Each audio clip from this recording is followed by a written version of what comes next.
अगला है किसी स्कूल की कक्षा 10 की 51 लड़कियों की ऊंचाइयों का एक सर्वेक्षण किया गया, उनकी हाइट नापी गई और हाइट नाप करके उन्होंने टेबल बना दी। तो इस तरह का एक टेबल दे दिया, तो आपको माध्यक ऊंचाई आपको निकालनी है, माध्यक ऊंचाई निकालनी है। तो देखो माध्यक ऊंचाई निकालना है तो कोई दिक्कत नहीं है, टेंशन का बात की है, अपने को निकाल देंगे। चलो निकालते हैं। यहाँ देखो वर्ग अंतराल हम पहले लिख लेंगे 140 से 145, 150, 155, 160, 165 सारे लिख लेंगे। 140 से कम, ठीक है, ये लिखा है पहला ही। फिर 145, 145 से 150, इस तरह कर दे 165 तक चले जाएंगे। ठीक है, 165 तक हमें जाना है, 140 से शुरू करना है और 165 तक हमें जाना है। तो ये हमने वर्ग अंतराल बना लिया। इनकी बारंबारता 4, 11, 29, 40, 46 और 51 दे रखी है। तो हम इसको लिख देंगे 4 जो है आपका 4। ओहो भाई मिस्टेक हो गया भैया, इसमें मिस्टेक हो गया। ठीक है, बिल्कुल सब ठीक है, कोई दिक्कत नहीं है। यहाँ पे 4, 11, 29, 40, 46 और 51 है। तो हमने 4, 11, 29, 40, 46 और 51 को लिख दिया। ठीक है, अब हमारे पास जो है ये संचयी बारंबारता हमने लिख ली। ये सी एफ जो है आपका संचयी बारंबारता, सी एफ जो है हमारा कम्युनिकेटिव फ्रीक्वेंसी। ठीक है, अब हमने यहाँ पे निकाल ली। और देखिए बारंबारता जो फ्रीक्वेंसी है वो कैसे निकाल लेंगे, तो देखिए यहाँ पर 4 है पहला, तो 4 तो आ ही जाएगा। अब यहाँ पे 11 हुआ है, तो यहाँ पे 4 से ये 11 कैसे हुआ होगा, तो 7 इसमें जुड़ा होगा। इसमें ये फिर आपका 11 से 29 कैसे हुआ होगा, तो 11 से 29 होने के लिए इसमें 18 जोड़ा गया होगा। इस तरह से आप बैक जाते हुए इसको निकाल लोगे तो बारंबारता एफ निकल जाएगी। ठीक है, ये निकालना जरूरी है, यही मेन चीज इसमें दी गई है, उल्टा दिया गया है इसमें। ठीक है, तो संचयी बारंबारता आपने लिख ली जो कि हमारे को दे रखी है। तो हम बारंबारता जो फ्रीक्वेंसी निकाल लेंगे, 4 का 4 लिखेंगे। 4 में से आप देखोगे कि 11 कैसे आया, तो 11 जो है माइनस करोगे तो 7 आ जाएगा। और 29 कैसे आया होगा, तो 29 में से 11 घटाओगे 18 आएगा। इसी तरह से 40 में से 29 घटाओगे 11 आ जाएगा। 46 में से 40 घटा दोगे तो आपका 6 आ जाएगा। और फिर 51 में से 46 घटा दोगे तो 5 आ जाएगा। ये आपकी फ्रीक्वेंसी आ गई। बस आपको पता है कि यहाँ पर एन जो है ये कितना है, 51 है। ठीक है ना, आप इसको भी जोड़ोगे तो आपको 51 ही मिलेगा। 4 और 7 और 18, 11, 6 और 5 को सारे को जोड़ोगे तो 51 ही मिलेगा। तो यहाँ पर जो n जो है वो कितना है, 51 है। यानी कि n/2 कितना हो जाएगा, 25.5 हो जाएगा। और 25.5 कहाँ पे आएगा ये देखना है हमें। तो यह जो है वर्ग अंतराल जो है 25.5 कहाँ पे आ रहा है, 145 और 150 में आता है। देखिए 145 से 150 के बीच में आएगा, क्योंकि ये वाला जो आप सीधे चले जाइए तो यहाँ पे देखोगे कि यहाँ पर ध्यान दे रहा है कि आपका जो है ये किस में आ रहा है वर्ग अंतराल में, ये तो ये आ रहा है आपका, ये 29 के आसपास आ रहा है ना, ये 25.5 है। तो कहाँ पे आ रहा है, 29 के आसपास में आ रहा है। 11 तो बहुत कम हो जाएगा, तो 29 के आसपास में 25.5 आ रहा है, इसीलिए हमने इसको पकड़ा। तो ये हमारे को मिल गया 145 से 150। निम्न सीमा इसकी कितनी है, तो निम्न सीमा जो है मेरे को 145 मिली, तो मैंने लिख दिया एल की वैल्यू जो है मुझे 145 मिल गई। और माध्यक वर्ग जो है 145 से 150 के ठीक पहले वाले वर्ग की संचयी बारंबारता, यानी कि जो हमने ये वर्ग पहचाना था इसके ऊपर वाले का जो है सी एफ निकाल लेंगे। तो सी एफ मुझे मिल गया 11। ठीक है, मैंने यहाँ पे इसलिए मेंशन किया है कि ये सी एफ है। तो ये 11 जो है जस्ट उसके ऊपर वाला, जो 29 हमने लिया था जस्ट उसके ऊपर वाला सी एफ होता है, आप जानते ही हो, स्कूल में सिखाया होगा आपको। इसके बाद में माध्यक वर्ग की जो बारंबारता एफ जो है वो निकालनी है। तो 29 में हमको क्या मिला था, 29 के आसपास में क्या मिला था, 25.5। तो हमें जो बारंबारता मिलेगी वो कितनी मिलेगी, 18 मिलेगी। तो ये हो गई इसकी फ्रीक्वेंसी मिल गई। ठीक है, इसके सामने वाला जो है बारंबारता, इसके ऊपर वाला संचयी बारंबारता। तो हमने लिख लिया यहाँ पर जो है एफ मिल गया। और दोनों की ऊंचाई कितनी है, तो ऊंचाई देखो इसमें से इसका कितना अंतर है, 5, इसमें से इसका कितना अंतर है, 5, सभी में 5 का अंतर है। तो ऊंचाई h जो है मेरे पास 5 आ गया। अब हमारे पास माध्यक का सूत्र होता है एल प्लस में ब्रैकेट के अंदर n/2 minus C F upon में एफ इंटू एच, इसका प्रयोग करते हैं। तो हम जो है माध्यक इस तरह का प्रयोग करके प्राप्त करते हैं। तो माध्यक बराबर क्या हो जाएगा, एल की जगह 145 लिखेंगे जो कि हमारे पास दी गई है। उसके बाद में हमारे को n/2 25.5 निकाला था, तो ये 25.5 लिखेंगे। उसके बाद में क्या है हमारे पास सी एफ हमने मेंशन किया था कि 11 है, तो हमने सी एफ की वैल्यू 11 रखी। और बाद में एफ की वैल्यू जो हमने 18 निकाली थी तो 18 रखी। इंटू में एच जो हमने 5 रखा था 5 रख दिया। सारे वैल्यूज को रखेंगे और हम निकालेंगे जब इसका माध्यक, तो आ जाएगा 149.03। यही हमारा आंसर होगा था। लड़कियों की माध्यक ऊंचाई जो है 149.03 सेंटीमीटर रहेगी। अगला जो इसका पार्ट है, यदि नीचे दिए गए बंटन का माध्यक जो है, इसका माध्यक दे दिया है 28.5 हो, तो x और y के मान आपको ज्ञात करना है, x और y के मान निकालना है। तो कोई दिक्कत नहीं है, वर्ग अंतराल जो है आपको दिया गया है और बारंबारता आपको दी है। इसमें बारंबारता आपको दी है, फ्रीक्वेंसी आपको दी है, इसमें बारंबारता नहीं दी थी, ध्यान रखना। अब आ जाइए, तो हम लिख लेते हैं पहले बारंबारता वाली सारणी बना लेते हैं। तो ये आपका जो बारंबारता वाली सारणी है 0 से लेके 60 तक, ये हमने 0 से 10 से लेके 60 तक कर दिया। ठीक है, इसका योग करेंगे तो हम जो है इसका योग करते हैं टोटल का। तो ये देखो 5 और 20 25 और 25 और 15 40 और 5 45। ठीक, अच्छा इस क्वेश्चन में एक मिस्टेक और है कि इसमें जो है नीचे दिए गए बंटन का, इसमें जो n का वैल्यू नहीं दिया जाएगा, यानी कि इस बारंबारता का योग जो है ये योग देना पड़ेगा। इस क्वेश्चन में ये मिस्टेक है, नहीं देगा तो ये सॉल्यूशन ही नहीं होगा। इसका योग जो है 60 है। ठीक है, क्वेश्चन में है, आप देख सकते हो बुक में भी ये क्वेश्चन मिलेगा आपको। तो यहाँ पर जो है इसका योग जो है हमें दे रखा है 60। ठीक है, ध्यान रखना ये बात। अब हम जो है संचयी बारंबारता निकालते हैं, तो 5 का 5 लिखते हैं सीधा का सीधा, फिर 5 में x जोड़ेंगे तो 5x हो गया। फिर इस तरह से 5x जो था उसको हम जोड़ेंगे 20 में, तो हमारे पास 25 प्लस x आ जाएगा। अब 25 प्लस x में हम 15 जोड़ेंगे तो 40 प्लस x आ जाएगा। 40 प्लस x में y जोड़ेंगे तो 40 प्लस x प्लस y आ जाएगा। इसी तरह से 40 प्लस x प्लस y में 5 जोड़ेंगे तो 45 प्लस x प्लस y आ जाएगा। और इसको सभी को जोड़ देंगे तो हमारे पास आ जाएगा ये 45 प्लस x प्लस y। ठीक है, ये ध्यान रखोगे तो ये हमारे पास जो है 45 प्लस x प्लस y आएगा। तो ये हमने इसको लिख दिया, n बराबर क्या आ गया 45 प्लस x प्लस वाई। अंतिम वाला जो है होता है उतना ही लिखते हैं। इसका मतलब आते हैं हम आगे की तरफ। देखो अब माध्यक जो हमें दे रखा है क्वेश्चन में ही, माध्यक कितना है 28.5 और एक्स वाई की वैल्यू निकालनी है, कोई दिक्कत नहीं है। माध्यक के लिए दिया हुआ है, माध्यक का जो वर्ग है हम निकालते हैं। देखो माध्यक कितना 28.5 दिया, 28.5 कहां पे आएगा, तो मैं देखूंगा 28.5 25 प्लस एक्स को मिलाकर के बनेगा। ठीक है ना, 28.5 जो है यहां पर आपको देखने को मिलेगा। अगर 28.5 इसमें आता है संचयी बारंबारता में, तो इसके सामने वाला जो हमारा आ जाएगा ये वाला, ये कितना आ जाएगा 20 30। ठीक है ना, तो हमारे पास माध्यक वर्ग कितना आ गया, तो माध्यक वर्ग आ जाएगा हमारे पास 20 30। ठीक है, अब इसकी जो लोअर लिमिट है एल, एल कितनी है 20 है, इसमें 20 है, एल छोटी वाली लेते हैं। एच दोनों के बीच का अंतर कितना है 10, तो 10 ले लिया। इस तरह से फ्रीक्वेंसी, अच्छा इसके सामने वाले उस एफ वाला जो बारंबारता होती है उसी को फ्रीक्वेंसी बोलते हैं। ये कितना 20 आया, तो हमने 20 ले लिया। ठीक है, सी एफ, इसके सामना जहां हमने लिया था उसके जस्ट ऊपर वाला सी एफ लेते हैं, तो 5 प्लस में एक्स है तो 5 प्लस में एक्स ले लिया। ये हो गया इसका आंसर। अब माध्यक जो होता है ये बराबर होता है, आपका सूत्र अभी भी देखा था कि एल प्लस में आपका N by two minus C F upon में एफ इंटू एच। आप चाहे तो सूत्र को ऐसे लिखें, आप चाहे तो सूत्र को ऐसे लिखें, आपकी मर्जी है। दोनों सूत्र सेम है, बस आगे पीछे आपकी मर्जी है। ये एल आप जो है इसमें जोड़ें या फिर इसमें जोड़ दें डायरेक्ट, हो गया। अब इसको जो है हम फॉर्मूले में सारी वैल्यूज रख देते हैं। एल को रखा 20, एच को रखा 10। ठीक है, और एन बाई टू कितना है मेरा, एन बाई टू देखते हैं, N N N N N N by two. तो यहां पे देखिए एन बाई टू हमको दिया है 30। ठीक है, अब आते हैं यहां पर, ये आपका आ गया सी एफ। सी एफ जो है हमारे पास 5 प्लस एक्स, तो 5 प्लस एक्स रखा। इसके बाद में देखिए ये आपका जो नीचे एफ जो है हमने 20 रखा, तो 20 रख दिया। यहाँ पे हमने रख दिया इसको एन बाई टू, समझ रहे हो ना, एन बाई टू क्या होता है, ये एन की वैल्यू है, तो ये एन बाई टू निकालना है हमें, एन बाई टू। ठीक है, तो ये 60 बटे में 2 हो जाएगा, तो ये कितना आ जाएगा 30। ठीक है, तो ये इसलिए 30 लिखा है। अभी अभी हमने ऊपर भी देखा था एन कैसे निकाला था, यहाँ देखो इन सब का जो योग था ये कितना आएगा 51, करके देख लेना, ये 51 ही आएगा आपका। यहाँ पे लास्ट जो संख्या आती है वही यहाँ पे आता है। यहाँ पर भी जो आपका देखो यहाँ पर जो 60 है ना, तो यहाँ पे भी 60 ही आएगा। 45 प्लस में ये x प्लस में y मिलकर के यहाँ पे भी 60 ही आएगा कैसे भी करके। ठीक है ना, तो देखते जाओ अभी आएगा। हमने फॉर्मूले में सब कुछ डाल दिया, सॉल्व माध्यक का हमें माध्यक दे रखा, माध्यक लिख दिया, एल दे रखा था, एच दे रखा था, एन बाई टू दे रखा है, सी एफ दे रखा है, एफ दे रखा है, सभी को लिखा।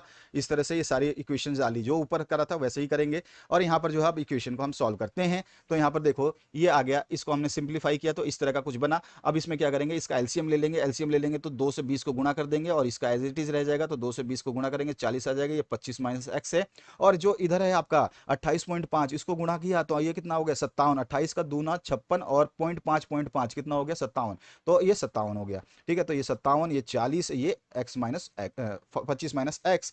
तो x की वैल्यू मुझे निकालनी है, तो सबको मैं उस साइड ले जाऊंगा, तो x छोड़ दूंगा एक साइड और बाकी सबको कर लूंगा एक साइड। तो हमारे पास x का मान आ गया 8।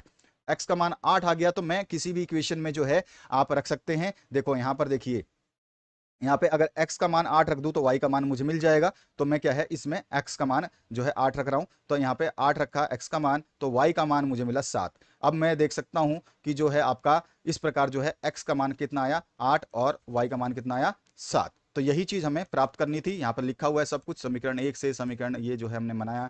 और आप देखोगे 8 और 7 इसमें जोड़ोगे तो ये भी कितना देगा 60 देगा। 45 है, तो यहाँ 45 प्लस में 8 प्लस में 7, आप जोड़ के देख लो 8 और 7 15 और 5 20, 0 और 4 और 2 6, 60 आ गया। तो यही चीज ध्यान रखना कि यहाँ पर जो टोटल होता है वो हमेशा यहाँ पे टोटल आता है। ये चीज का बहुत मिस्टेक होती है बच्चों से। अगला जो क्वेश्चन है उसकी बात करते हैं। इसका जो बड़े प्रश्न है उसकी क्रम संख्या 3 जो है, निम्न समीकरण युग्मों को जो है आपको क्या करना है, युग्मों में बदल करके हल करना है। इनको युग्म में बदलना है। तो ये भाई 1/x+y की तरह दिख रहा है मेरे को, 1/x+y की तरह दिख रहा है, तो इसको मैं जो है xy मान लूंगा। ये आपका x, ये आपका एक और है 1/x-y, इस तरह से हो जाएगा। चलिए, दिए गए समीकरण जो है हमारे को ये दिया गया है और ये दिया गया है, दोनों समीकरण दिए गए हैं क्वेश्चन में।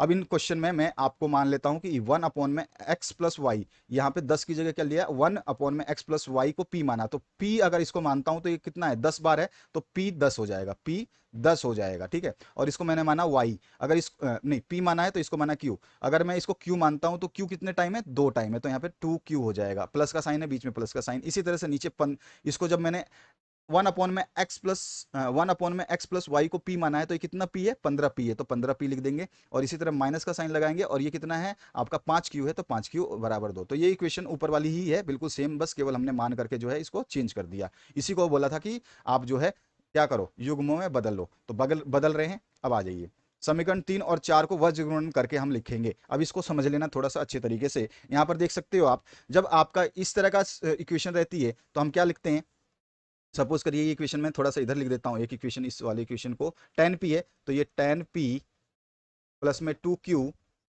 माइनस में 4 बराबर 0, इस तरह से लिख सकता हूँ। और इसको क्या लिखूंगा मैं, 15p माइनस 5q, और ये उधर माइनस का है, ब्रैकेट के इधर माइनस का है, तो उधर ले जाऊंगा तो क्या हो जाएगा, प्लस का हो जाएगा, तो +2 बराबर 0। तो ये अब आपका आ गया ये आ गया A1, ये B1 और ये C1। इसी तरह से ये आ गया आपका A2, ठीक है, और ये आपका B2 और ये C2।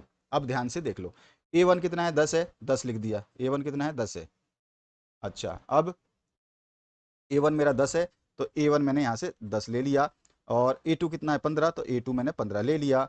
इसी तरह से आपका B1 कितना है, तो 2 है, ये दिख रहा है, 2 ले लिया। B2 कितना है, तो -5 है, -5 ले लिया, ठीक है।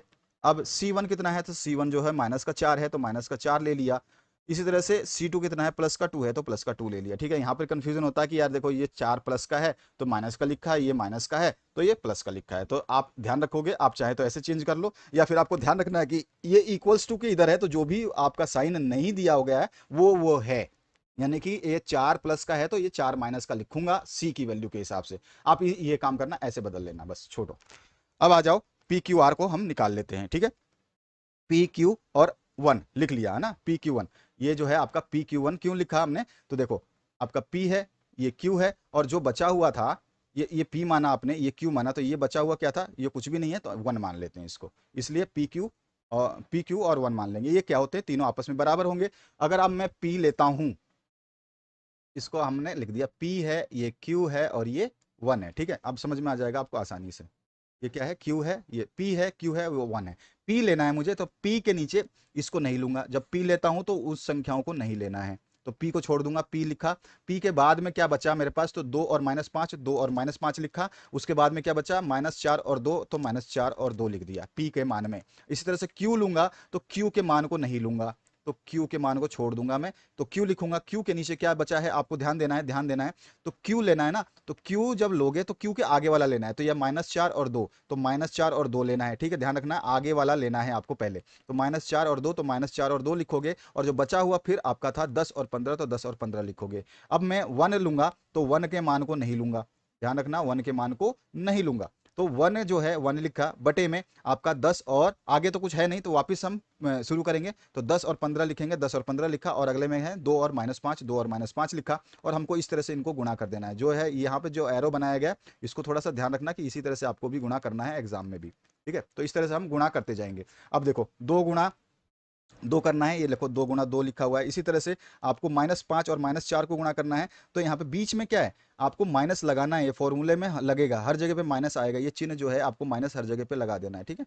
ये बीच बीच में माइनस आएगा, ठीक है, ये फॉर्मूले में होता है। तो 2 गुणा 2, ठीक है, पहले तो ये वाला गुणा करेंगे, ऊपर वाला 2 गुणा 2 लिखा, माइनस माइनस का गुणा माइनस का 5 गुणा -4, तो ये हमने -5 गुणा -4 लिख दिया। इसी तरह से अगले वाले पे क्यू पे आते हैं, तो हमें पहले -4 और 15 को गुणा करना है, तो -4 और 15 को गुणा किया, फिर इसमें से घटा देना है हमें 2 गुणा में 10 को, तो 2 गुणा 10 को हम घटा देंगे जैसे ऊपर पहले करा था। इसी तरह से आपका जो है यहाँ पर 10 और गुणा में -5 करना है, तो 10 और गुणा में -5 किया, इसमें से घटा देना है 15 गुणा में 2, तो 15 गुणा में 2 को घटा दिया। अब इनको हम सॉल्व कर लेते हैं, तो यहाँ पर जो इसको सॉल्यूशन करेंगे तो ये आ जाएगा p बटे में 4 - 20, यहाँ पे q को जब सॉल्व करेंगे तो q आ जाएगा -60 - 20, जो ब्रैकेट है उनको सॉल्व करते जा रहे हैं, और एक का जो हम सॉल्व करेंगे तो ये आ जाएगा -50 बटे -30, ठीक है। तो यहाँ पे सॉल्व कर लिया। अब p बराबर क्या हो जाएगा -16, q बराबर -80 और 1 बटे -80। तो p का मान मेरे को अगर निकालना है तो मैं p और ये वाला 1 ले लेता हूँ, ठीक है।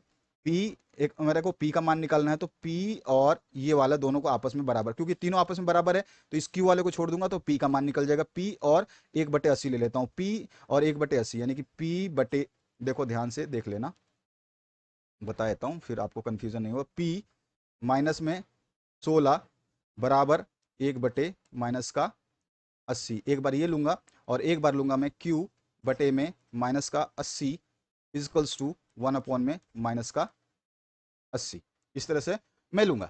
अब देखो यहाँ पर p का मान मुझे निकालना है, तो ये हो जाएगा उधर चला जाएगा और उधर चला जाएगा, तो ये कितना आ जाएगा, p का मान मैं निकालूंगा यहाँ से, तो p बराबर आ जाएगा यहाँ पर माइनस का जो आपका 16 है बटे में क्या हो जाएगा -80।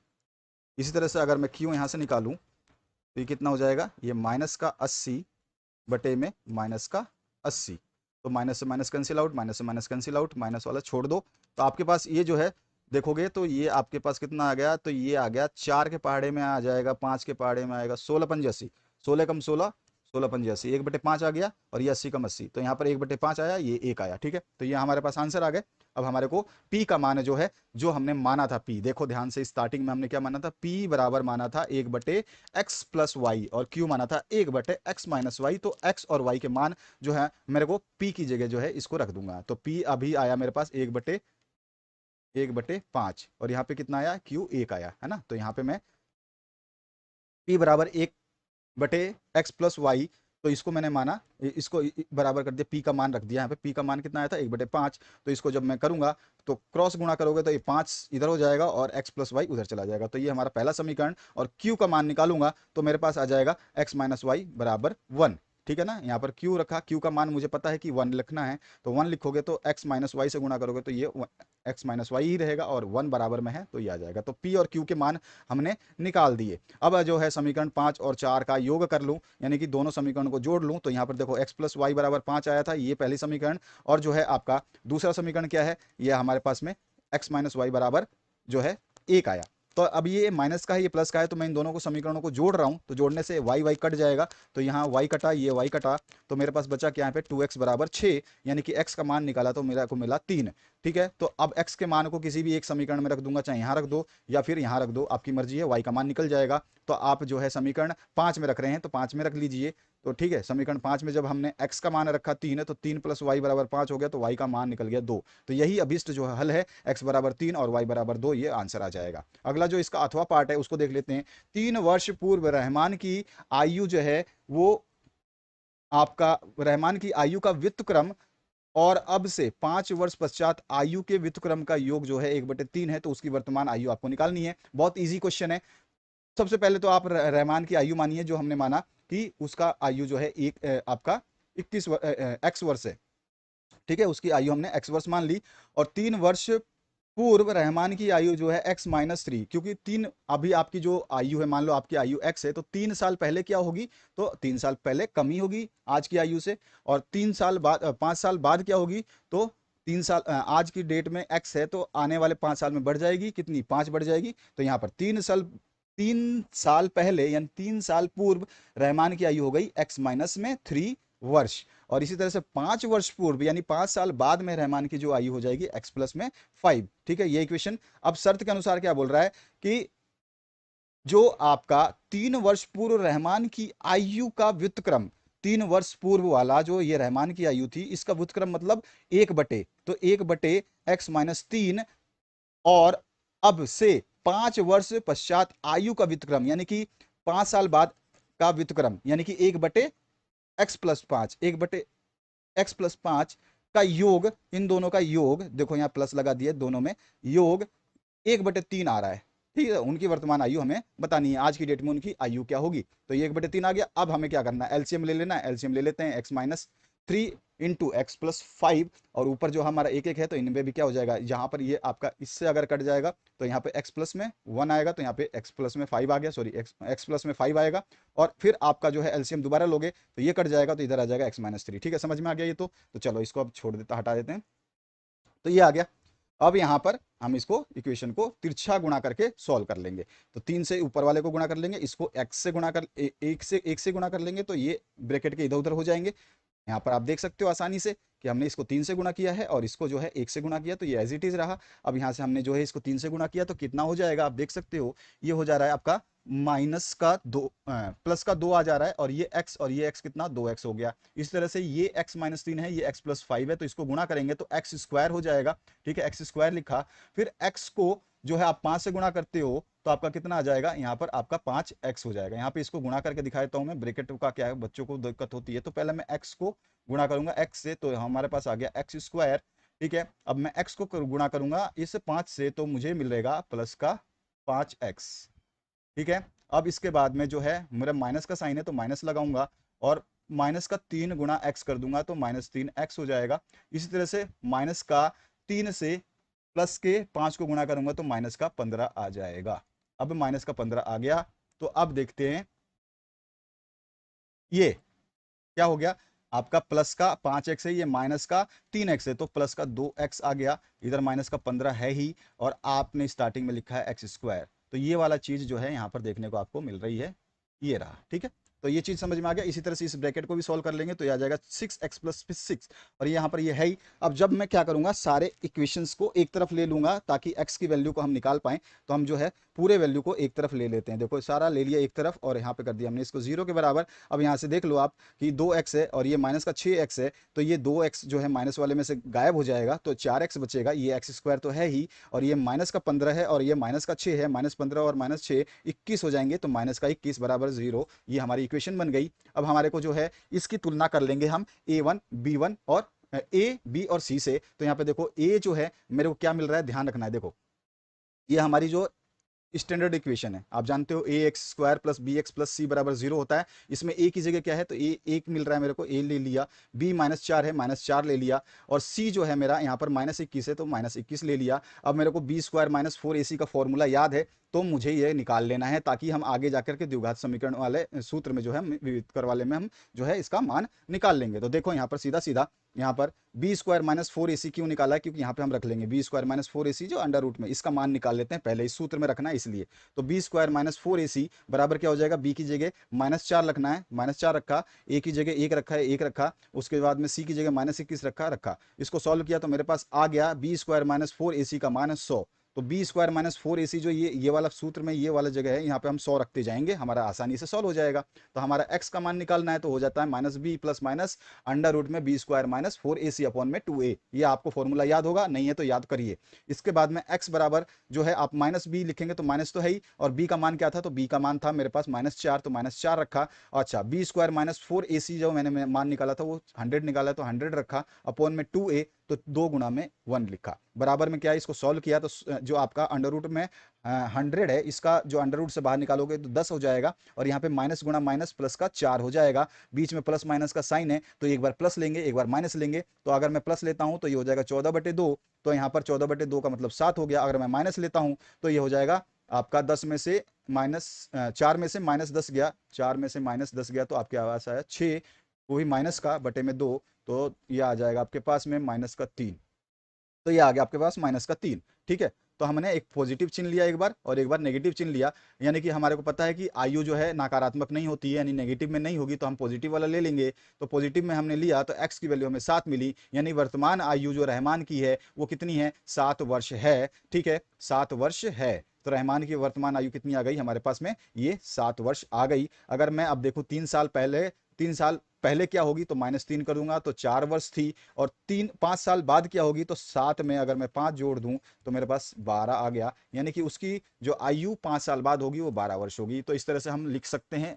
बस हमें x का मान केवल रहमान की आयु निकालनी थी, इसलिए हमने वही निकाला। अगला जो क्वेश्चन है एक बहुमंजिला शिखर से देखने पर 8 मीटर ऊंचे भवन के शिखर और तल के अवनमन कोण क्रमशः 30 डिग्री और 45 डिग्री है। बहुमंजिला भवन की ऊंचाई और दो भवनों के बीच की दूरी आपको बतानी है। बहुत ही सिंपल सा है, पहले समझ लीजिए इस डायग्राम को, ध्यान से समझना है।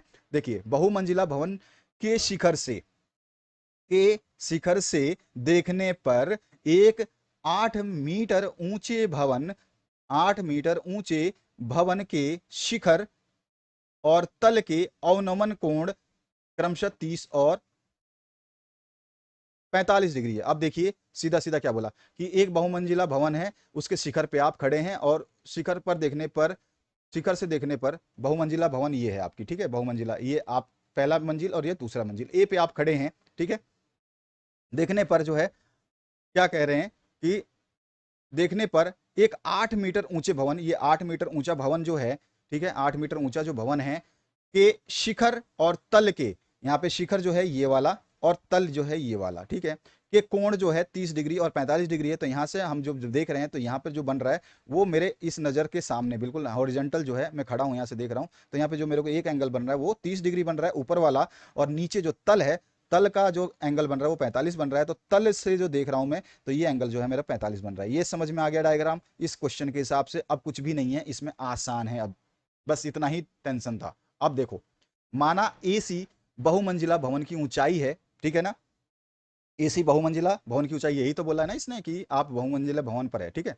तो अगर एसी बहुमंजिला भवन है तो ये डायग्राम हमने बना लिया, और इसमें हमने देखो भवन की ऊंचाई जो आपका नॉर्मल जो 8 मीटर ऊंचा भवन है, तो ये 8 मीटर ऊंचा भवन है, तो मुझे पता है कि इसकी ऊंचाई 8 है, तो यहाँ पर भी मेरे को ये 8 मिल जाएगा। तो मैंने ये लाइन खींच दी पैरेलल, और मुझे पता है डी से सी मैंने माना है एक्स। मुझे नहीं पता कि इस भवन से इस भवन की दूरी कितनी है, क्योंकि ये बोल रहा है दोनों भवनों के बीच की दूरी भी मुझे निकालनी है, तो इसलिए मैंने माना इसको एक्स। और ये भवन की ऊंचाई भी मुझे निकालनी है, किसकी, बहुमंजिला भवन की ऊंचाई मुझे निकालनी है। ये पूरा मुझे हाइट निकालना है। अगर मुझे ये 8 मीटर है तो मेरे को ये पता है कि ये भी 8 मीटर होगा, लेकिन बाकी का नहीं पता है। तो ये चीज मैंने डायग्राम में समझ ली। अब देखो, माना एसी बहुमंजिला भवन की ऊंचाई है, तो ए से लेकर सी तक हमने माना कि ये बहुमंजिला भवन की ऊंचाई है, और यहाँ पर जो है ये इस पूरे ऊंचाई की जो टोटल वैल्यू कितनी हो जाएगी, तो मैंने माना बी से ए से बी तक की ऊंचाई जो है एच है, और बी से लेके सी तक की ऊंचाई इसी के बराबर होगी जो ये भवन है, तो ये 8 है, ठीक है। तो टोटल ऊंचाई कितनी हो गई, एच प्लस में 8। तो मैंने लिखा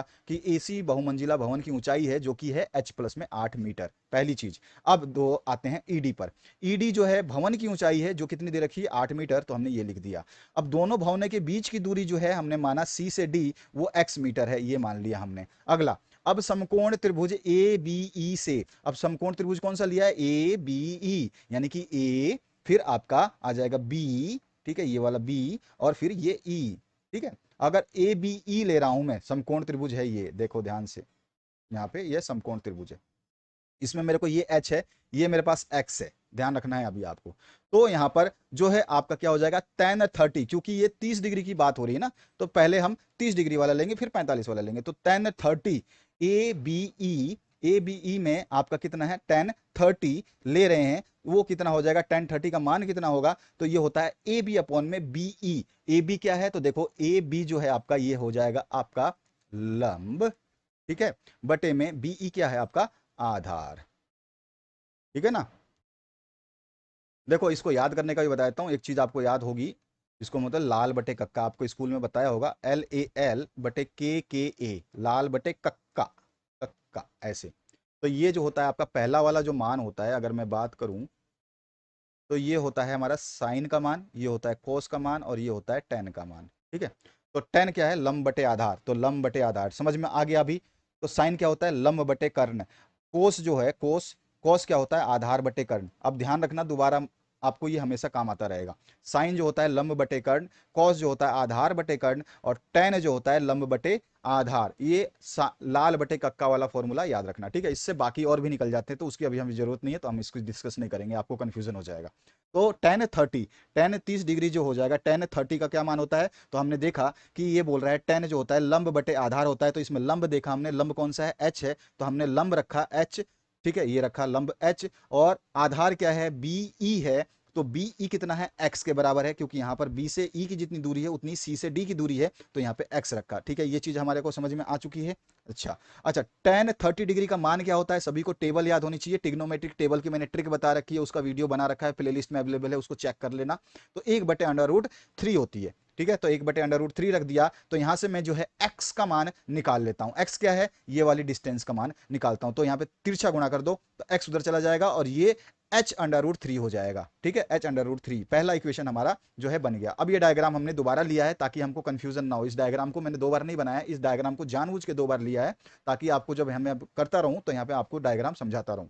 अब समकोण त्रिभुज, इसी प्रकार हमने कौन सा लिया था समकोण त्रिभुज, ये वाला। अब हमारा समकोण त्रिभुज ये वाला लेंगे, ए डी सी, या फिर बोल सकते हैं ए सी डी। ठीक है, तो ये ले लेते हैं। तो समकोण त्रिभुज ए सी और डी, तो ये वाला त्रिभुज ले रहे हैं ए।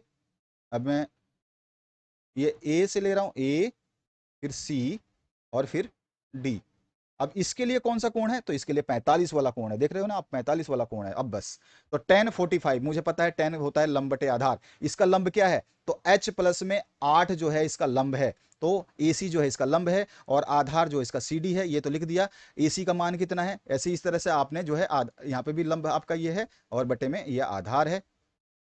अब AC का मान कितना है, h प्लस में 8, यह हमने स्टार्टिंग में ही देखा था कि AC जो है वो h प्लस 8 मीटर है, तो AC h प्लस 8 मीटर लिख दिया। और जो है CD कितनी है, CD x है, तो यहाँ पर x का मान लिख दिया। तो x का यहाँ से भी मान निकालूंगा तो x बराबर आ जाएगा मेरे पास में, x बराबर h प्लस 8 आ जाएगा। तिरछा गुणा कर दो, तिरछा गुणा करोगे तो h जो है x जो है h प्लस में 8 निकलेगा। बहुत अच्छा क्वेश्चन है, इस बार एग्जाम में आएगा ये। ठीक है, इस तरह का क्वेश्चन जरूर आएगा।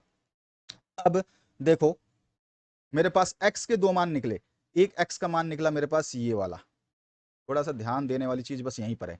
और दूसरा जो मुझे x का मान निकला मिला, वो मिला मेरे पास ये वाला। तो यानी कि समीकरण 1 और 2 में दोनों का x का जो मान है, ये x का जो मान है, ये दोनों क्या हो जाएंगे, आपस में बराबर हो जाएंगे। x का मान ये भी है, x का मान ये भी है, तो x बराबर जो ये मान है वो इसके बराबर हो जाएगा। तो मैं कहूंगा कि √3h जो है ये बराबर हो जाएगा h प्लस 8 के, क्योंकि दोनों ही x के मान है। जब x के मान है तो दोनों आपस में बराबर होंगे। अब मैं इसको सॉल्व कर लेता हूं, तो इधर से h उधर ले जाता हूं, तो ये √3h माइनस h बराबर 8 जो है इधर छोड़ दिया। अब यहां पर जो है आप देखोगे इन दोनों में h कॉमन है, तो मैंने h को बाहर निकाल लिया ताकि इस समीकरण को आसान कर सकूं। तो मैं h को बाहर निकाल लूंगा, तो यहाँ पे √3 बचेगा और यहाँ पे h की जगह क्या बचेगा, 1 बचेगा, बराबर 8 हो गया। तो यहाँ पे h का मान अगर मेरे को निकालना है, हम इस h को निकाल रहे हैं, तो हम h का मान निकालेंगे, तो h यहीं छोड़ा तो ये चला जाएगा इसके डिवाइड में, तो यहाँ पे डिवाइड कर दिया। ठीक है, तो ये हमारे पास अंडर जो है 3 -1 जो है यहाँ पर ये आपका नहीं है, ध्यान रखना ये चीज। एक चीज आपको कभी कभी जो है कंफ्यूजन होती है, तो उसको आपको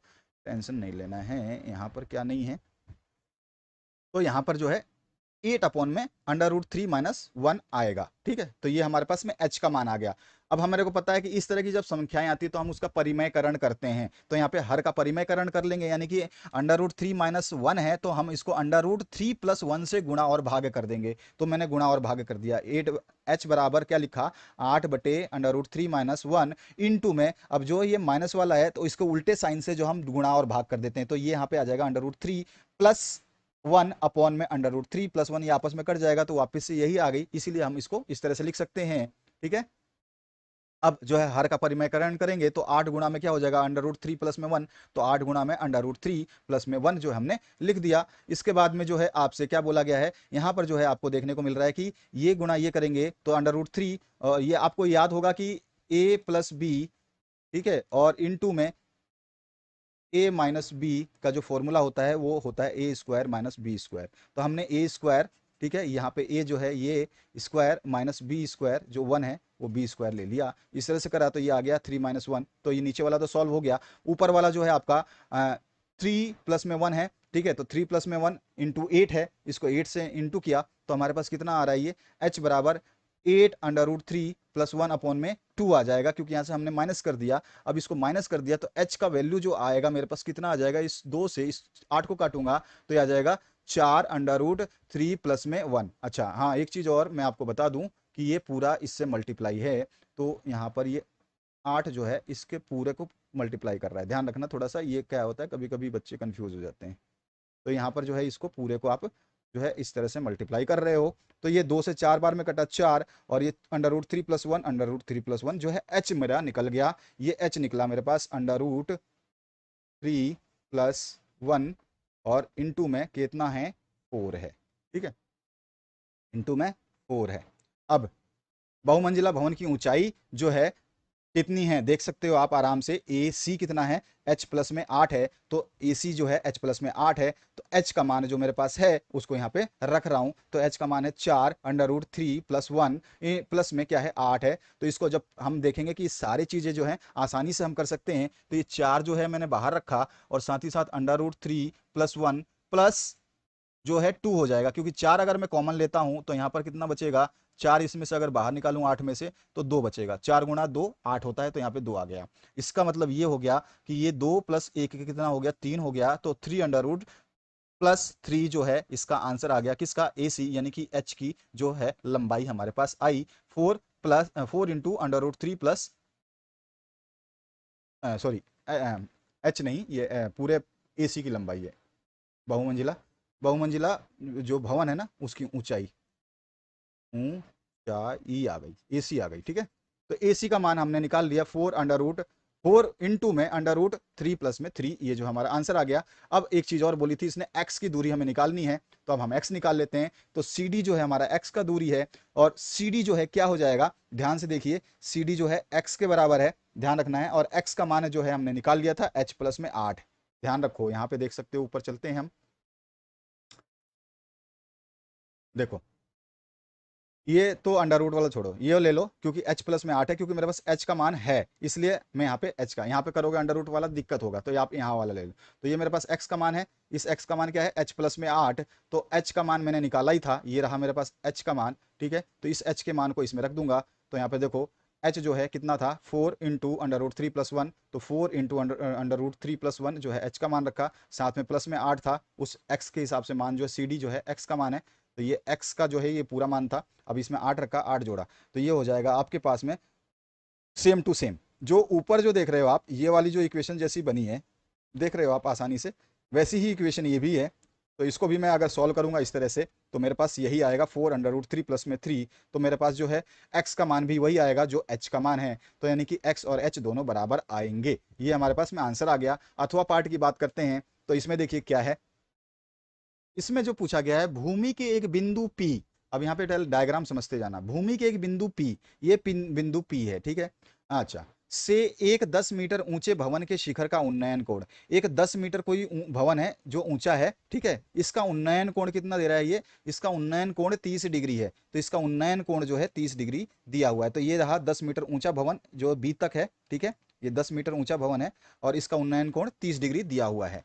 ठीक है, भवन के शिखर पर एक ध्वज लहराया गया है, ये शिखर पे जो यहाँ पे बी पॉइंट है, इस शिखर पे एक फ्लैग देख रहे हो आप, ये लहराया गया है, और पी से ध्वज के शिखर का उन्नयन कोण, यानी कि जो ध्वज का ऊंचा ऊपर वाला बिंदु है वहां से पी से जो उन्नयन कोण बन रहा है वो 45 डिग्री का बन रहा है अकॉर्डिंग टू क्वेश्चन। अच्छा, ध्वज की लंबाई यानी कि बी डी मुझे निकालनी है, ठीक है, ये मुझे एच निकालना है, एच मानो एक्स मानो जो भी मानो, और ध्वज की लंबाई और बिंदु P से भवन की दूरी, यानी कि ये यहाँ से लेकर के A, ये भी मुझे निकालना है। ठीक है, ये भी मुझे फाइंड आउट करना है, और ये भी मुझे फाइंड आउट करना है, दो चीज़ें मेरे को यहाँ पे निकालनी है, और जो आपको दे रखा है √3 की वैल्यू आप ये ले सकते हो। ठीक है, तो देखो चित्र में ए बी भवन की ऊंचाई को प्रकट करता है। ए बी देखो ध्यान से, ए बी जो है भवन की ऊंचाई बताता है, जो कि हमारे को 10 मीटर दे रखी है। ठीक है, यहाँ पर ध्यान रखना है, ये 10 मीटर हमारे को क्वेश्चन में दे रखा है यहाँ पर।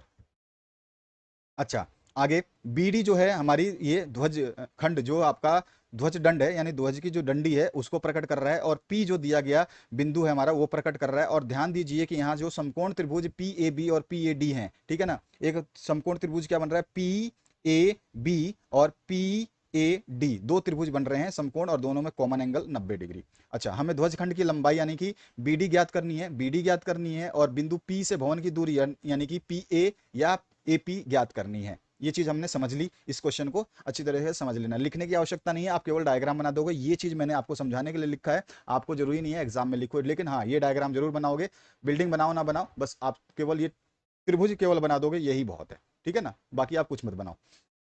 इसके बाद हमें भवन की ऊंचाई ए बी ज्ञात करनी है, इसलिए हम समकोण त्रिभुज जो पी ए बी लेंगे, क्योंकि हमें क्या करना है, ध्यान रखना, हमें जब है भवन की ऊंचाई ए बी ज्ञात करनी है, ठीक है, तो ए और बी देखो ज्ञात है, ये ज्ञात करनी नहीं है, मैं भी वही कहूं, पी ए बी जो है हमारे को दे रखा है 10 सेंटीमीटर, 10 मीटर, तो हमें जो है भवन की ऊंचाई ए बी ज्ञात है, इसलिए जो है हम समकोण त्रिभुज पी ए बी ले लेंगे। तो पी ए बी ले लिया, हमारे को जो है इस पूरे लंबाई, इस लंबाई को हमने ज्ञात कर रखा है, तो हमारे को जो ध्यान रखना, अब जो है ये आपका आधार हो गया, ठीक है, और ये हो गया आपका लंब, अभी अभी ऊपर जो करा था वही है। तो यहाँ पर देखो tan 30 है, तो tan 30 आपको पता ही है क्या होता है, आपका आधार बटे लंब, ठीक है ना, तो लाल बटे कक्का, लाल लंब बटे आधार होता है, लाल बटे कक्का, ठीक है, तो 10 का मान आ गया लंब बटे आधार। लंब क्या है इसमें, तो लंब देखोगे तो आपका ए बी जो है लंब है, यानी कि ये जो है 10,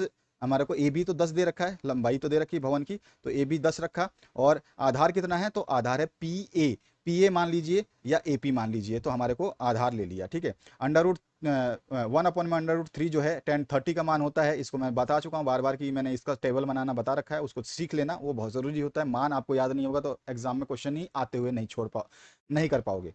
अब यहाँ से ए पी का मान निकालो, तो ए पी हो जाएगा √310, ठीक है, √310 ए पी का मान आ गया। अब पी से भवन की दूरी जो है 10√3 मीटर जो है हमारे पास आएगी। यहाँ पर उसने बोला कि √3 की वैल्यू कितनी लेनी है, 1.7 लेनी है, तो 1.7 रख करके आप इसको मल्टीप्लाई कर लेना, आ जाएगा 17.32 मीटर। अब हमें क्या ज्ञात करनी है, अब हमें जो है ये बी डी ज्ञात करनी है, ठीक है ना। चलो, तो हमारे को ये पता है कि ये टोटल कितना हो जाएगा, तो ये बी डी प्लस में 10 हो जाएगा ना। चलो अब आगे देख लेते हैं।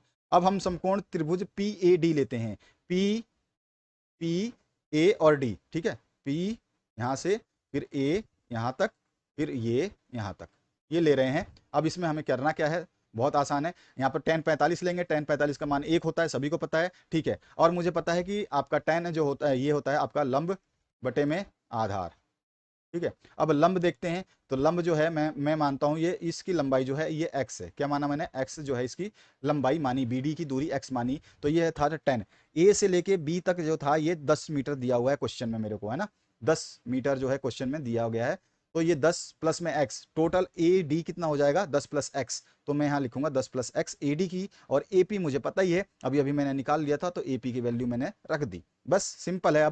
अब मुझे एक इसका मान लिख देना है, tan 45 का मान 1 होता है, ये 10 प्लस में x हो गया, अपॉन में 10 अंडर रूट हो गया। अब आ जाइए यहाँ पे क्रॉस मल्टीप्लाई कर लीजिए, क्रॉस मल्टीप्लाई करोगे तो ये क्या हो जाएगा, 10√3 इक्वल्स टू 10 प्लस में x, इस तरह से आ जाएगा, क्लियर हुआ, इस तरह का आ जाएगा। अब आप क्या करोगे, x का मान निकालना है, तो x बराबर क्या हो जाएगा, ये आपका 10√3, और ये जो है माइनस का आपके पास में 10 आ जाएगा, ठीक है, इस तरह से आ गया। अब मैं देख रहा हूँ कि इन दोनों में 10 आ रहा है, तो मैं 10 को कॉमन ले लूंगा, तो मेरे पास बच जाएगा यहाँ पे √3, और यहाँ पे बचेगा माइनस का 1, ठीक है, तो इस तरह से ये मेरे पास x का मान आ गया। और यहाँ पर जो है √3 का मान जो है हमको क्वेश्चन में दे रखा है, √3 का मान इसमें रखेंगे तो हमारे पास जो इसको गुणा करने के बाद आ जाएगा 7.32, तो यही ध्वज की जो है 7.32 मीटर ऊंचाई होगी। अब आते हैं हम नेक्स्ट क्वेश्चन की तरफ। एक एक बर्तन एक उल्टे शंकु के आकार का है, देखिए शंकु है आपके सामने, इस तरह का बर्तन है, अच्छा, इसकी ऊंचाई 8 सेंटीमीटर है, इसकी ऊंचाई जो है 8 सेंटीमीटर है, और उसकी इसके ऊपरी जो ये खुला हुआ हिस्सा दिखाई दे रहा है, सिरे की त्रिज्या जो है 5 सेंटीमीटर है, यह ऊपर तक पानी से भरा हुआ है, यानी कि फुल लबालब पानी से भरा हुआ है। जब इस बर्तन से शीशे की कुछ गोलियां, शीशे इस बर्तन में शीशे की कुछ गोलियां, शीशे की कांच की गोलियां जो कंचे आप खेलते हैं ना गलियों में, वही कंचे हैं, ठीक है, तो ये इस तरह के कंचे हैं छोटे छोटे से, ठीक है, ये कंचे हैं इस तरह से, आप जानते ही हो कंचे हैं। अब इन कंचों का जब कुछ ना कुछ तो है, आपका वजन तो होगा ना इनका, अपने आप में ये क्या है, वजन होगा इनका भी, जो भी है आयतन भी होगा, वॉल्यूम होगा, मतलब कह सकते हैं। गोलियां जिसमें प्रत्येक का 0.5 सेंटीमीटर त्रिज्या है, इनकी त्रिज्या कितनी दे रखी है, इसकी दे रखी है 0.5 सेंटीमीटर त्रिज्या, ठीक है। अच्छा, अब जब इस बर्तन में शीशे की कुछ गोलियां जिसमें प्रत्येक 0.5 सेंटीमीटर त्रिज्या वाला एक गोला है, यानी कि हर की त्रिज्या जो है 0.5 सेंटीमीटर है वाला है, डाली जाती हैं, और ये जो कंचे डाले जाते हैं तो इसमें भरे हुए पानी का एक चौथाई भाग बाहर निकल जाता है। जो पानी ये लबालब भरा हुआ था, तो इसमें कांच की जब गोलियां डाली जा रही हैं तो इसमें से 1/4 हिस्सा जो है इसका पानी का बाहर निकल जा रहा है। ठीक है, कंचे डालने से बाहर निकल गया। तो बर्तन में डाली गई शीशे की यानी कंचे कितने डाली हैं आपने वो बताना है। जितना पानी निकला है उतना ही आपका कंचा डाला होगा, तभी तो वो दोनों मतलब बराबर होंगे ना। तो हम इसको निकाल लेते हैं। सबसे पहले शंकु के आकार के बर्तन की त्रिज्या जो हमें दे रखी है 5 सेंटीमीटर, ये लिख ली। शंकु के आकार के बर्तन की ऊंचाई मुझे 8 मीटर दे रखी है, ये भी मैंने लिख ली। ठीक है, सब कुछ जो है क्वेश्चन में दिया गया वही उतार रहा हूं। शंकर के आकार के बर्तन शंकु के आकार के बर्तन का पानी का आयतन यानी कि वॉल्यूम ऑफ वाटर, ठीक है, वॉल्यूम हमारे को निकालना है शंकु का यानी कि कोन का। ठीक है, कोन का वॉल्यूम होता है 1/3 पाई R1। वन क्यों ले रहे हैं, क्योंकि इसका त्रिज्या है जो R1 लिया और इसकी त्रिज्या जो मैं R2 ले लूंगा ताकि हमारे कंफ्यूजन ना हो। तो पाई 1/3 पाई R1 स्क्वायर H। ठीक है, इसमें H होता है, ध्यान रखना। तो ये हो जाएगा 1/3 इंटू 22/7 गुणा में R1 का स्क्वायर। R1 कितना है हमारे 5 सेंटीमीटर, तो 5 गुणा में 5 इंटू हाइट जो है H8। तो ये हमारे पास आ गया इसका आयतन यानी कि वॉल्यूम ऑफ कोन। अब शंकु के आकार के बर्तन से निकला हुआ पानी का आयतन जो है वो हम निकाल लेते हैं। तो देखो शंकु के आकार से बर्तन से बाहर निकला गया पानी का आयतन कितना हो जाएगा। तो यहां पे देखो सबसे पहले मैं निकाल लेता हूं इसको। ये हो जाएगा 1/4 इंटू, क्यों, क्योंकि यहां पे देखो मैंने अभी बताया था कि जो बर्तन है इसमें कुछ कांच की गोलियां डाली जाती हैं, तो डालने पर इसमें से भरे हुए पानी का जो है एक चौथाई हिस्सा यानी कि 1/4 हिस्सा जो है क्या होता है बाहर निकल जाता है। पानी 1/4 हिस्सा, जितना भी वॉल्यूम था, तो हमने वॉल्यूम तो इतना निकाला ना, ये वॉल्यूम था हमारा, और इस वॉल्यूम का 1/4 हिस्सा जो है वो बाहर निकल रहा है। तो मैं इसको 1/4 से गुणा कर दूंगा कि इतना पानी बाहर निकला। शंकु के आकार के बर्तन से बाहर निकले पानी का आयतन यानी कि वॉल्यूम कितना हो जाएगा, तो हो जाएगा 1/4, क्योंकि 1/4 इसने क्वेश्चन में दिया है, 1/4 गुना पानी बाहर निकल जाता है जितना उसका आयतन था उसमें से। तो जो आयतन है उसको मैंने लिख दिया। तो मेरे पास जो है इसको गुणा करके भाग करके जो भी करना है कर लो। तो देखो यहाँ पे मैं कर लेता हूँ। ये हो जाएगा आपके पास में 1/3 22/7 गुणा में 55 25। ठीक है, ये 4 से 4 एकम 4, 4 दूनी 8, दो बार में कट गया, 55 दूनी 50, तो 50 सेंटीमीटर क्यूब जो है ये वॉल्यूम आ गया। जो पानी निकल गया बाहर गिरा, जो पानी पानी गिरा, पानी बाहर निकला, इतना पानी बाहर निकला। अब इसमें जितना पानी ये बाहर निकला ये उसके बराबर होगा जो कंचे हमने डाले हैं उसके आयतन के बराबर होगा। तो बर्तन में डाली गई प्रत्येक शीशे की गोलियों की त्रिज्या कितनी है, तो R2 माना मैंने, तो ये 0.5 सेंटीमीटर है। बर्तन में डाली गई प्रत्येक शीशे की गोली का आयतन, यहाँ इसका फॉर्मूला जो होता है 4/3 क्या होता है, गोले का जो है आयतन, गोले का वॉल्यूम जो होता है इसका फॉर्मूला होता है 4/3 पाई R3। ठीक है, अब देखो 4/3 का 4/3 22/7 पाई का मान, और R3 है तो 0.5 इंटू 0.5 इंटू 0.5 सेंटीमीटर क्यूब, क्योंकि आयतन है। तो यहाँ पे आगे आपके पास में इसकी वैल्यू जो आ जाएगी कितनी आ जाएगी, तो ये आ जाएगी 1/3 गुणा में 22/7 गुणा 0.5 सेंटीमीटर क्यूब। अब देखो कैसे, क्यों और कैसे नहीं, समझ लेना इस बात को। तो मैं देखो 5, ये आपका 22 तो मैंने ये तो एज इट इज उतार दिया। अब हमारे पास ये 1/3 कैसे आया, तो यहाँ पर ये 4 को इससे गुणा कर दिया और ये आ गया हमारे पास, ये यहाँ पे बचा 1/3। समझ में आया नहीं आया, दोबारा करके बता दूं, देख लो इसको इस तरह से लिखा है 1/3, ठीक है, 22/7 गुणा में 0.5 गुणा 0.5 गुणा 0.5 गुणा में 4। ये 4 जो बाहर था वो 4 अंदर ले लिया। अब समझ में आ गया। अब देखो इन सबको गुणा करोगे ना, इन सबको, तो ये आएगा 0.5 के बराबर। 55 25 पंजे 125, ये आ गया 125। ठीक है, इतना आ गया। कितने के बाद पॉइंट है, एक के बाद दो के एक एक एक 3 के बाद पॉइंट है, तो यहाँ पे 0.3 लगा दिया। इंटू में 4 करोगे तो ये हो जाएगा आपका 12 पंजे 60, 12 चौक 48 और 2 500। ठीक है, तो यहाँ पर 500 आया तो पॉइंट आगे लगाना है, पॉइंट आगे लगा दिया। ठीक है, तो ये हमारे पास 0.5 जो है यही आया था, तो ये इसीलिए हमने यहाँ पे लिख दिया। अब समझ में आ गया, 1/3 बाहर ले लिया, तो ये हो गया 1/3 22/7 0.5 सेंटीमीटर क्यूब। ये जो है किसका आयतन है, गोलियों का आयतन है, जो प्रत्येक गोली है उसकी, प्रत्येक शीशे की गोली का आयतन है, एक एक शीशे की। ठीक है, तो अतः पानी में डाली गई शीशे की गोलियों की संख्या कितनी होगी, तो आंसर हो जाएगा कि बर्तन से बाहर निकले पानी का आयतन, जो कि हमारा इतना पानी बाहर निकला है। ठीक है, और ये जो होगा प्रत्येक शीशे की गोली का आयतन, तो प्रत्येक शीशे की गोली एक एक जो है आपका इसके नीचे का हम डिवाइड कर लेंगे। प्रत्येक शीशे की गोली का आयतन ये रहा मेरे पास, तो यहाँ रखा हमने 1/3 22/7 गुणा में 50, जो कि मेरे पास में ये था पानी जो बाहर निकला। इसको डिवाइड किया मैंने किससे, एक शीशे की गोली से, तो यहाँ पे आ जाएगा 1/3 22/7 गुणा में 0.5, 1/3 से 1/3 कैंसिल, 22/7 से 22/7 कैंसिल, और 0.5 से जब हम इसको गुणा डिवाइड करेंगे, इसका पॉइंट हटाऊंगा तो यहाँ पर 10 लगा दो, ये पॉइंट हट गया। अब देखो आपके पास में क्या हो गया, 500/5, तो 500/5, तो 5 से 5 गया एक बार में, तो यहाँ पर बचा 100, तो ये हमारे पास में आ गया 100 जो है गोलियां हमने इसमें डाली थी, यही हमें निकालना था।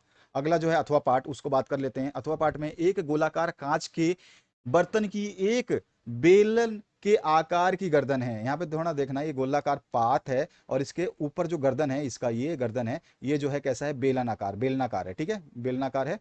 अब जिसकी लंबाई जो है, यानी कि ये कैसा है आपका, ये बेलन जैसा है, यानी कि पाइप जैसा है, जिसकी लंबाई हमें 8 दे रखी है, 8 सेंटीमीटर लंबाई दे रखी है, और व्यास जो है इसका डायमीटर जो है दे रखा है हमारे को 2 सेंटीमीटर, यानी कि त्रिज्या जो है वो 1 सेंटीमीटर हो जाएगी, ठीक है। अच्छा, 2 सेंटीमीटर जो है व्यास दे रखा है, डायमीटर दे रखा है, जबकि गोलाकार भाग भाग का व्यास जो है वो 8.5 है, यानी गोलाकार भाग का व्यास जो है 8.5 है, तो इसकी भी त्रिज्या आधी हो जाएगी, यानी 8.5/2 जो है आपकी इसकी हो जाएगी 8.5/2, ये होगी इसकी त्रिज्या।